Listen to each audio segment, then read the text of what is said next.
Hello student, welcome to my YouTube channel. कैसे हैं आप? मुझे उम्मीद है कि आप बहुत अच्छे से होंगे। आज जिस टॉपिक पे मैं लेक्चर लेने जा रहा हूं, ये फॉर्म्स ऑफ बिजनेस ऑर्गेनाइजेशन का सेकंड टॉपिक है, HUF, Hindu undivided family. Hindu undivided family, Hindu undivided family क्या है? पहला चीज तो ये समझ लीजिए कि Hindu undivided family Hindu law 1956 के अंतर्गत गवर्न होता है। दूसरी चीज, इस लॉ के अंदर जो है कम से कम जो है कुछ न कुछ ऐसी संपत्ति होनी चाहिए जो पहले से परिवार के अंदर सामूहिक रूप से आती है, तभी वह परिवार हिंदू लॉ या HUF, हिंदू अनडिवाइडेड फैमिली के अंतर्गत है। अगर हम इसके फीचर्स की बात करें तो इसके अंदर कम से कम 2 मेंबर होने जरूरी है। कंडीशन क्या है? HUF का कंडीशन क्या है? मिनिमम 2 मेंबर होने चाहिए। सब एंस्ट्रम प्रॉपर्टी होनी चाहिए, यानी कुछ न कुछ पैतृक संपत्ति होनी चाहिए जिस पर कि पूरे परिवार का व्यवसाय चलता हो। और एक चीज और ये है कि ये 3 सक्सेसिव जनरेशन तक चलता है, यानी इसका जनरेशन लास्ट 3 पीढ़ी तक का माना जाता है, या लास्ट 3 पीढ़ी तक की पर हिंदू लॉ एप्लीकेबल होता है। इसमें हिंदू अनडिवाइडेड फैमिली को 2 भाग में बांटा गया है, दाय भाग और मिताक्षर। दाय भाग और मिताक्षर। दाय भाग क्या है और मिताक्षरा क्या है? हालांकि दाय भाग आज के डेट में और मिताक्षरा का इसका रोल नहीं रह गया, लेकिन फिर भी हमें ये जानना जरूरी है। दाय भाग केवल और केवल इंडिया में पश्चिम बंगाल में चलता है, जहां पर जन्म के साथ चाहे वो लड़का हो या लड़की हो, उस पारिवारिक संपत्ति के मेंबर बन जाते हैं। ये केवल पश्चिम बंगाल में एप्लीकेबल है। मिताक्षरा पश्चिम बंगाल को छोड़कर और पूरे भारत में लागू था। इसके अंतर्गत जैसे ही कोई पुरुष सदस्य परिवार में जन्म लेता था, वैसे ही वह उस हिंदू अविभाजित परिवार, हिंदू अनडिवाइडेड फैमिली का मेंबर बन जाता था बाय बर्थ। इस एक्ट में संशोधन हुआ, यानी हिंदू लॉ 1956 के अंतर्गत जो गवर्न होता था उसमें चेंजिंग हुई, और 2005 में इसको चेंजिंग करके उसके अंडर सेक्शन 6 में चेंजिंग किया गया। और अंडर सेक्शन 6 में चेंज करने के बाद ये आ गया कि आप जो हैं जैसे ही कोई पुरुष या महिला जन्म लेगा वैसे ही वो हिंदू अनडिवाइडेड फैमिली का मेंबर माना जाएगा। और उसके अंदर एक और क्लास है कि विवाहित स्त्री भी, विवाहित लड़की भी हिंदू अनडिवाइडेड फैमिली की मेंबर मानी जाएगी, वो भी उसकी उत्तराधिकारी है। क्लियर? इसका जो कंट्रोल और मैनेजमेंट होता है,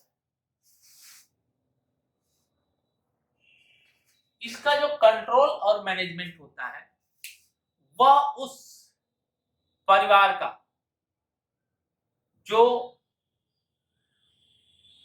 सबसे बड़ा सदस्य होता है, जिसे परिवार का मुखिया कहते हैं, और हिंदू अविभाजित परिवार में उसे कर्ता कहते हैं, वह सारे डिसीजन पावर परिवार की तरफ से लेता है, वो मैनेज भी करता है, कंट्रोल करता है, और इस व्यक्ति को हम कर्ता के नाम से जानते हैं।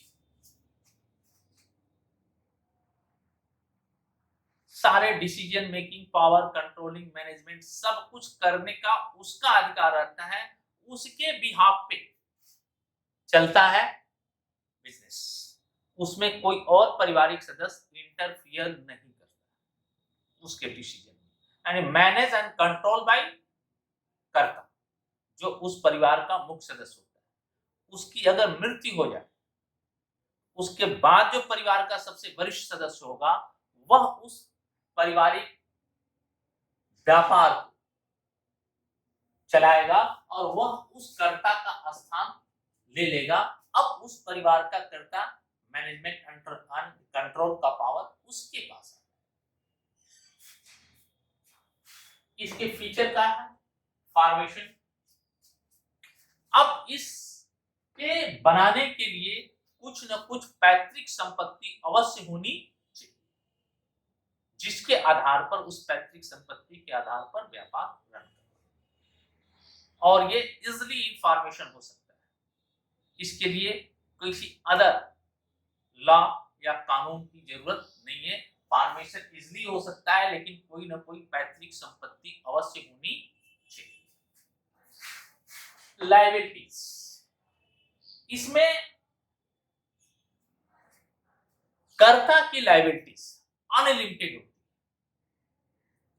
लेकिन परिवार के अन्य सदस्यों की लायबिलिटीज, अगर उन्होंने अपने पर्सनल एसेट अलग से क्रिएट किए हैं तो उस पर्सनल एसेट पर जो अलग से क्रिएट हैं किए गए हैं वह लायबिलिटीज के पार्ट में नहीं आता, यानी उनकी अनलिमिटेड लायबिलिटीज नहीं है। अनलिमिटेड लायबिलिटीज, असीमित उत्तरदायित्व केवल और केवल करता। कंट्रोल मैंने बता दिया, मैनेजमेंट एंड कंट्रोल किसके द्वारा होता है? जो घर का सबसे वरिष्ठ सदस्य होता है, जो सबसे बड़ा मेंबर होता है, वह उसको कंट्रोल और मैनेजमेंट करता है। क्योंकि कंट्रोल और मैनेजमेंट यही करता है, इसलिए इसकी लायबिलिटी अनलिमिटेड होती है, और परिवार के अन्य सदस्यों से की लायबिलिटीज उनकी अपनी क्रिएट की हुई संपत्ति पर हिंदू अनडिवाइडेड फैमिली के अंतर्गत उसकी लायबिलिटीज नहीं ली जाती, केवल और केवल कर्ता की लायबिलिटीज अनलिमिटेड। कंटिन्यूटी, मैंने अभी बोला, ये बिजनेस 3 पीढ़ियों तक चलता है, ऐसा माना जाता है। और अगर किसी एक सदस्य की मृत्यु हो जाए, उसके बाद उस परिवार का जो वरिष्ठ सदस्य होगा वह कर्ता का स्थान रिप्लेस करेगा, और उस कर्ता की जगह पर वह सारे डिसीजन मेकिंग पावर यानी कंट्रोल और मैनेजमेंट उसके पास आ जाएगा। तो ये बिजनेस आगे भी कंटिन्यूअस चलता रहेगा। Minor member, yes, each and every person, male और फीमेल, डज नॉट मैटर। 2005 के बाद जब अंडर सेक्शन 6 में चेंजिंग किया गया और उसमें महिलाओं को भी उतना ही अधिकार दिया गया जितना पुरुष का था, और यहाँ पर जैसे ही जन्म लेता है कोई भी, चाहे पुरुष हो या महिला हो, वैसे ही वो इस पारिवारिक सदस्य का मेंबर माना जाता है। तो यहाँ minor by birth he member बन जाते हैं। रजिस्ट्रेशन, इसके लिए कोई रजिस्ट्रेशन कराने की जरूरत नहीं, सिंपल फॉर्मेट में होता है। हाँ, बिजनेस फॉर्मेट के लिए अगर कोई लॉ एप्लीकेबल होता है, जैसे जीएसटी वगैरह में रजिस्ट्रेशन कराना हो तो वो कराना पड़ेगा, अदरवाइज इसके लिए कोई रजिस्ट्रेशन की जरूरत नहीं है। और माइनर मेंबर हो सकता है, तो मेंबर्स बाय बर्थ मैंने बता ही दिया कि मेंबर्स बाय बर्थ होते हैं। ये इसके फीचर्स हैं, formation, liabilities, control, continuity, minor member are by birth member and registrations. Formation के लिए एक चीज पहले ही बताया कि कोई ना कोई आपके पास पैतृक संपत्ति का होना जरूरी है। क्लियर? इसकी मेरिट क्या है? Effective control. इफेक्टिव कंट्रोल क्यों है? क्योंकि हर कर्ता के अलावा हर पारिवारिक सदस्य उस व्यापार को बढ़ाने में अपना कंट्रीब्यूशन इस तरह से देता है मानो वो उसका ही व्यापार, और चूंकि वो व्यापार ग्रोथ करेगा तो उसमें वो भी मेंबर है, जन्म से ही मेंबर है, उसका अपना हित तो उसमें होगा ही, वो बेनिफिशियरी तो होगा ही होगा। तो ये इफेक्टिव कंट्रोल रहता है, एक ही व्यक्ति डिसीजन लेता है, कंट्रोल मैनेजमेंट एक ही व्यक्ति करता है, तो यहां पर इफेक्टिव कंट्रोल हो जाएगा क्योंकि किसी अदर का कोई इंटरफियर इसमें नहीं होगा। कंटिन्यूअस, कंटिन्यूटी में ही आ गया, कंटिन्यूअस चलता है। लिमिटेड लायबिलिटी ऑफ मेंबर, पारिवारिक सदस्य के द्वारा अगर उसके द्वारा कोई अन्य संपत्ति क्रिएट की जाती है तो अनलिमिटेड लायबिलिटीज के क्लास में वो नहीं आएगा, और वह उतने ही पार्ट के लिए लायबल है जितना कि उसका हिंदू अनडिवाइडेड फैमिली में हिस्सा है। इस आधार पर हम कह सकते हैं उसकी लायबिलिटीज लिमिटेड होती है। हाँ, कर्ता की लायबिलिटीज अनलिमिटेड होती है क्योंकि जो भी बिजनेस डीलिंग थर्ड पार्टी करती है वो कर्ता के बेस पर करती है, परिवार के मेंबरों के बेस पर।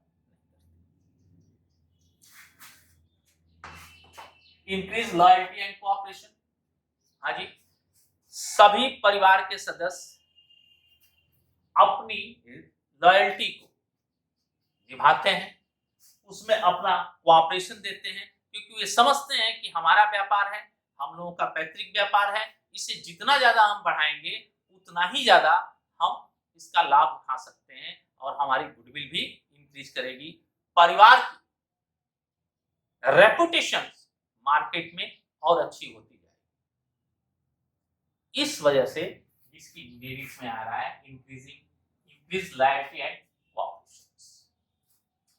डिमेरिट क्या है? इसके पास परिवार के हर लोग उसमें कंट्रीब्यूशन तो उसको डेवलप करने में करते हैं, रिसोर्सेज इसके पास लिमिट होते हैं क्योंकि जो पैतृक संपत्ति है उसी लिमिट, उसी के क्राइटेरिया में इसको अपना बिजनेस डेवलप करना है, तो रिसोर्सेज इसकी ऑलवेज कम रहेगी। अनलिमिटेड लायबिलिटीज आप करता, परिवार के सारे सदस्यों की लायबिलिटीज जो है वह कम होती है, उनके पर्सनल एसेट्स नहीं होते लायबिलिटीज को पे ऑफ करने के लिए, लेकिन कर्ता की लायबिलिटी अनलिमिटेड होती है, उसके पर्सनल एसेट्स भी इस बिजनेस की लायबिलिटीज को पे ऑफ करने के लिए यूटिलाइज किए जाते हैं। ये डोमिनेंस ऑफ कर्ता, क्योंकि डिसीजन मेकिंग पावर और मैनेजमेंट कर्ता के द्वारा होता है, जो परिवार का मुख्य सदस्य होता है, वरिष्ठ सदस्य होता है। तो कोई भी काम करता है तो परिवार के अन्य सदस्य सोचते हैं कि सब कुछ तो उसी के हाथ में है, हम लोगों के हाथ में तो कुछ नहीं है। ये जो माइंड है या माइंड में ये चीजें आ जाती है, ये क्या करती हैं कि उस फैमिली के अंदर कॉन्फ्लिक्ट पैदा करती है। जब कॉन्फ्लिक्ट पैदा करती हैं, जब फेथ हटता है, तब उनके बीच के जो मतभेद हैं वो बिजनेस को डोमिनेट करते हैं और बिजनेस स्मूथली रन नहीं कर पाता, और ये भी हो सकता है वो बिजनेस वहीं से खत्म हो जाए, सब लोग अपना अपना हिस्सा लेकर। मैनेजरियल स्किल, परिवार का जो मुख्य सदस्य होता है, वरिष्ठ सदस्य होता है, वो करता होता है, वो कोई जरूरी नहीं है कि उसके पास प्रबंध की जो कौशल है, मैनेजरियल स्किल है, वो उनके पास हो। और जब ये उनके पास नहीं होगा तो बहुत अच्छे ढंग से वो बिजनेस को मैनेज नहीं कर सकते हैं। ये इसकी डीमेरिट। क्लियर? अब इसको एचयूएफ कितने पार्ट में डिवाइड कर दिया? कंडीशंस क्या है, सिस्टम क्या है, कितने सिस्टम में डिवाइड है? Condition, system, features, act, merit, demerit या limitations. Hindu undivided family is to be run by Hindu Succession Act 1956। ये दो सिस्टम से चलता था, अब नहीं चलता है। दाएं भाग और मिताक्षरा। दाएं भाग में ये होता था कि पुरुष और महिला सदस्य जब भी जन्म लेती थी, उसी समय से वह परिवार के व्यापार के संपत्ति में वो मेंबर बन जाती थी, वो हिस्सेदार बन जाती थी, उनका शेयर हो जाता था। और ये केवल पश्चिम बंगाल में एप्लीकेबल था। मिताक्षरा पश्चिम बंगाल को छोड़कर पूरे भारत में एप्लीकेबल था, और इसमें केवल पुरुष सदस्य जन्म लेने के साथ ही शेयर लेते थे, उसके मेंबर बन जाते थे, महिला सदस्य नहीं। हिंदू लॉ में चेंज किया गया 2005 में, उसके धारा 6 में, अंडर सेक्शन 6 में चेंज करके परिवर्तन किया गया, और मिताक्षरा के जो एक पुरुष सदस्य वाला कॉन्सेप्ट था, इसे हटा दिया गया। उसके साथ जोड़ दिया गया कि पुरुष और महिला सदस्य जैसे ही मेंबर जन्म लेंगी, वैसे ही उसकी मेंबर मानी जाएगी। इसके साथ एक चीज और उसमें जोड़ दी गई कि विवाहित महिला सदस्य भी उस पारिवारिक संपत्ति की हिस्सेदार हो। हिंदू अनडिवाइडेड फैमिली के लिए 3 चीजों का इसमें होना कंडीशन क्या है? कम से कम 2 मेंबर होनी चाहिए, कोई पैतृक संपत्ति उनके पास होनी चाहिए, और ये 3 जनरेशन तक, 3 पीढ़ियों तक ये रन करता है, ऐसा माना। इसके फीचर्स क्या है? फीचर्स है ये फॉर्मेशन इसका इसी, इसमें कोई चीज नहीं। लायबिलिटीज, कर्ता की लायबिलिटीज, यानी परिवार का जो मुख्य सदस्य होता है वही बिजनेस का मैनेजर कंट्रोल करता है, जिसे हिंदू लॉ में या एचयूएफ के बिजनेस में उसे कर्ता के नाम से जानते हैं। उसकी लायबिलिटीज अनलिमिटेड होती है, अन्य सदस्यों की लायबिलिटीज उनकी हिस्सेदारी तक लिमिटेड होती है। कंट्रोल कर्ता करता है, ये कंटिन्यूअस चलता है। एक सदस्य अगर मुखिया बन गया तो उसके जगह पर उस परिवार का जो दूसरा मुख्य सदस्य होगा वह कंटिन्यूअस उस बिजनेस को रन करेगा। माइनर मेंबर होते हैं बाय बर्थ होते हैं तो माइनर होंगे ही, और वो मेंबर माने जाएंगे।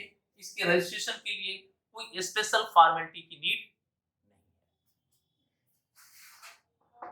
है। इफेक्टिव कंट्रोल, कोई इंटरफियर नहीं होता, सारा कंट्रोलर मैनेजमेंट करता है, करता है, कंटिन्यूअस चलता है, यानी एक के डेथ के बाद भी परिवार के सदस्यों के द्वारा वो बिजनेस रन किया जाता है। परिवार के जो अन्य सदस्य हैं उनकी लायबिलिटीज लिमिटेड होती है।